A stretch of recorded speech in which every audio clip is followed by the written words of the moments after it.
Hi friends, welcome back to our channel. ఈరోజు నిమ్మకాయ పులిహోర ఎలా చేయాలో చూపిస్తాను. దీని చిత్రన్నం అని కూడా అంటారండి. ఇప్పుడు తయారీ విధానం చూద్దాం. ఇక్కడ నేను ముందుగా ఉడికించిన అన్నం తీసుకున్నాను. ఇది ఇద్దరికి సరిపోతుందండి. ఇప్పుడు స్టవ్ ఆన్ చేసి స్టవ్ పై కడాయి పెట్టి సరిపడా ఆయిల్ వేసుకోవాలి. ఆయిల్ వేడైన తర్వాత పల్లీలు వేసి ఫ్రై చేసుకోవాలి. ఇవి కాస్త ఫ్రై అయిన తర్వాత ఆవాలు, జీలకర్ర, శనగపప్పు, మినపప్పు వేసి ఫ్రై చేసుకోవాలండి. పోపు కాస్త ఎక్కువగానే వేసుకోవాలి.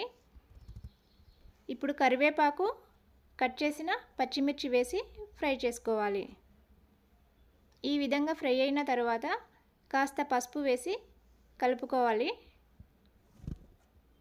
అలాగే రుచికి సరిపడా ఉప్పు వేసుకోవాలి. ఉప్పు వేసి ఒకసారి అంతా బాగా కలిసేలా కలుపుకోవాలి. ఇప్పుడు ముందుగా ఉడికించిన అన్నం వేసుకొని కలుపుకోవాలి. ఈ పోపు అంతా అన్నానికి బాగా కలిసేలా కలపాలండి. ఈ విధంగా కలిపితే సరిపోతుంది. ఇప్పుడు నిమ్మరసం వేసుకోవాలి. ఇక్కడ నేను 2 నిమ్మకాయలు తీసుకొని నిమ్మరసం వేసుకుంటున్నానండి.